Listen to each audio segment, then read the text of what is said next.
Fight, and I'll tell you, Guido Trani was able to land. He's got no body to hit. That's true. Look at that massive gap between them. Foreman picked this fight on purpose. No question about that. He's having a good 6th round. And he got nailed. Qawi lands a short right hand. Really very tired now. He's letting it. Well, presumably he's George is allowing Qawi to take too many liberties. By March of 1988, George Foreman was 8 fights into an unlikely comeback, trying to work his way back to a heavyweight title he'd lost 14 years earlier. He had his pick of opponents. He chose the shortest man on the list. Dwight Muhammad Qawi wasn't some overmatched journeyman. He'd been a 2-weight world champion, ruling light heavyweight and then cruiserweight through the early 80s. But he'd never fought a full heavyweight before, and at 5'6", he was giving up 10 inches in height to the man across the ring. Foreman was direct about why he picked him. He said Qawi's build and his aggressive style reminded him of a young heavyweight champion he had his eye on, Mike Tyson. Then the bell rang, and the theory Foreman had built this whole fight around was about to be tested. Right by Qawi. He saw the Guido Trani fight, and I'll tell you, Guido Trani was able to land all kinds of punches on George Foreman. And Qawi landed at George a little bit just to start things off. But there he goes pushing him, now just as I predicted. And gives him a warning. Now, Padilla is a referee who usually has kind of a hands-off policy of much walk in. It is. And of course, the uppercut you would expect to see from George Foreman. Foreman looks like he's kind of toying with Braxton, or with Qawi. Well, good right by Qawi. Well, I did work the weapons, he just missed with them there. You know, you mentioned the fact that he's got no body to hit. That's true. And his trunks are up around his chest. Almost anything Foreman throws to the body will be a low blow. George is allowing Qawi to take too many liberties. Looks like just about any time. I don't think he doesn't have a good left. Dwight Qawi having himself a fine 1st round. Holding his hand out to keep Foreman at bay. And George Foreman looks ponderous and slow right now, and he's taking right hands to the shook him.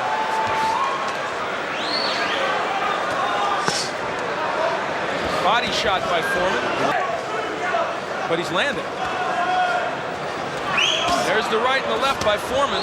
Hey, guess what? It didn't knock Qawi down. Round 1, and Qawi went right after him, landing clean, hard shots to Foreman's chin without much trouble. For the entire round, which I completely disagree with. You can take advantage of that minute rest, and you can get the guy. Won all his fights in this comeback effort. In truth, it hasn't been a glittering group that he's beaten. By knockout. The thing with George Foreman in this fight is he's not snapping that too much. And Qawi's giving him a lot of head motion.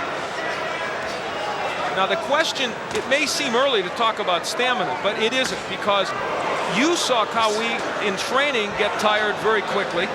Well, he's carrying all that extra, but they have him doing it.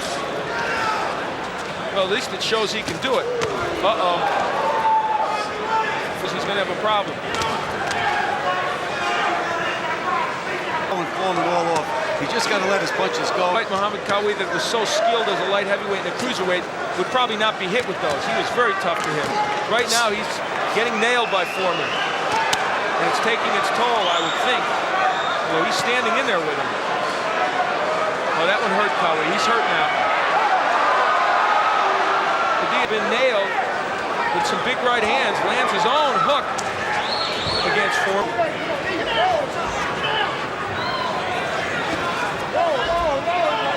That's what he should be using. Good left hook by Qawi. And another good left hook. Foreman pushes him off, and a right hand, and another right hand. George. And Qawi is talking to him. Qawi was hurt earlier, and now he's back against the ropes. Round 2 looked much the same. Foreman shook off shot after shot and just kept walking forward. That glory. Looking across at what looks like kind of a tired Qawi that's landed some big shots in the first couple of rounds. Cruiserweight champion. Gets another right hand home. Qawi's chest. He's not going to miss him if he hits him on the chest. And woke up Foreman a little, but he doesn't back up. He keeps coming. Throws a bizarre right hand to the back of. Oh, there goes. something hurt Qawi to the back of the head. It looked to me like it got hit in the back on the kidneys, Al. Guess whatever it was. Boy, it was very tough to see what that was. Something hurt him. Well, Foreman just nailed him with a pretty good right hand. There was no 8 count. So with Qawi on the deck, he should have at least given us some kind of an. And now Qawi is landing some pretty good short punches himself. Uppercut hurt Qawi, but to be sure, people looking at what he has and what he. Qawi in a bad spot for him in that corner. Lands some rights. That landed big shots just like the second round. Again, the right. They're so ponderous. They're pushing punches.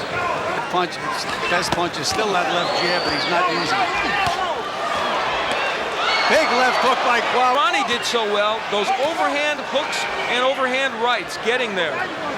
Defense is not his strong suit right now. Well, because he pulls his hand so. It's a close fight. It certainly is. And George Foreman was just bouncing up and down like he's trying to feel his lead. And even the fight with Trani. And in all the other ones, not here. It was a backhand. No, this has rough. Qawi not much on his punches right now. In fact, nobody's really. George's corner strategy is to rough Qawi to make him tired. I mean, why don't they just tie it first? Maybe we should skip right. Good right hand counter by Qawi. Good combinations by Dwight Qawi. He's able to hold George off with one hand and throw that right hand with the other hand. And so what has been landed in this round primarily has been landed by Qawi. Lands left hook by Qawi. Right now.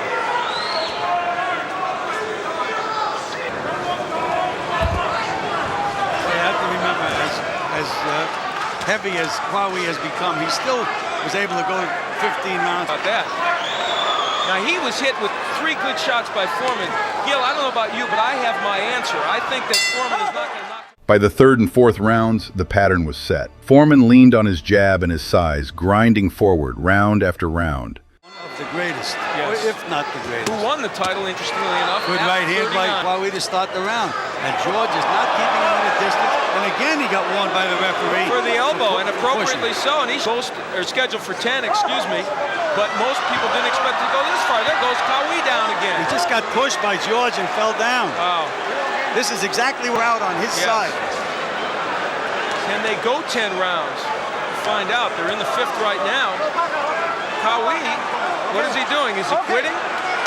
I think Qawi is really very tired now. He's letting it all hang out. Well, presumably he's mad about some tactic that Foreman is using, and Foreman's used a few strange tactics, but it's going to make it look ridiculous. Hey, now George has got that left hand where he can nail it. George may sense Qawi wants to get out of there. I don't know. Lights out with one punch. It has to be an accumulation.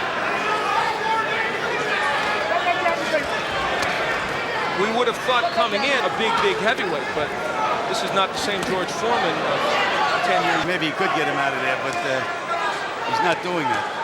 There's very little body work by Foreman, but as you pointed out, there's not much. I'm waiting for Qawi. There it is. I was waiting for Qawi to come up with that sneak left hook counter. And he got the right hand after it. And the uppercut. And so Dwight Muhammad Qawi explodes a bit here in the 5th round. Foreman with his own uppercut, and things heat up. That'll do it for round 5.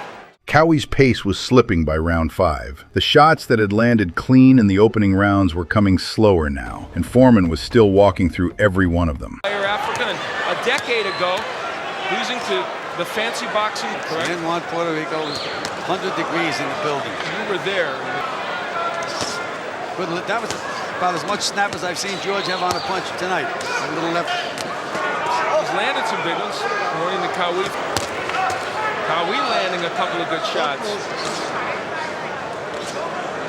Well, Qawi just relaxes, steps straight back, and George doesn't look. When he did so effectively to Joe Frazier and pushed him off his rhythm. But in this instance, you can move your head all night, Al, but your body doesn't move. George can try and throw some real bombs downstairs. He's really not trying to hit the body of Qawi. He's landing in this round, no question about that. He's having a good 6th round. And he got nailed. Qawi lands a short right hand and a left hook.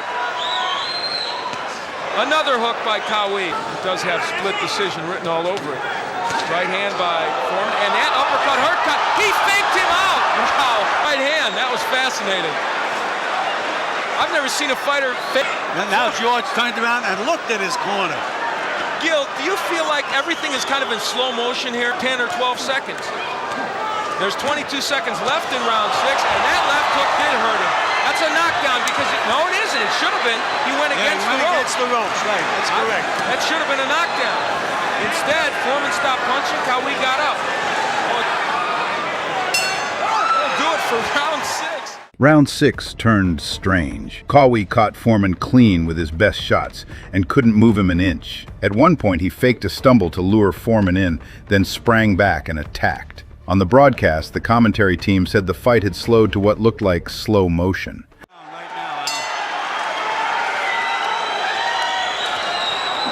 George Foreman, since he started his comeback in March of '86.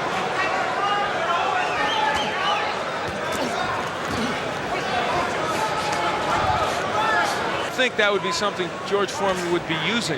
Well, somebody maybe has to tell him. It's true. And even then, what makes you think you pay attention, you know? The right hand gets there by Foreman. There's the uppercut, and that right hand. We have thought Qawi might be in real trouble, and he wasn't. The jab and the right hand by Foreman. And the jab helping, always the case, even in the old days. Well, he's using it now, Al. 5 consecutive good jabs, and then he went to the body. Well, you said this would be a key round, and right now George Foreman is dominating it. There was the first good left hook to the body, which I think he can land all day. And I'm not sure that didn't really hurt Qawi. I think Qawi wants to quit. That's it. Well, as I said, Al, he had the will to get by this round, which he did not have. Well, it's an unsatisfactory ending, to be sure. Round 7, and Foreman finally closed the show. Qawi gave Foreman real trouble in the opening rounds. By the 7th, exhausted, he turned away after a Foreman combination, and the fight was stopped. Afterward, Foreman said it himself, "I got a lot of shots at him that I got at Joe Frazier. He'd just beaten the smallest man he ever shared a ring with. Weight, it turned out, could be closed. The 10 inches in height never could."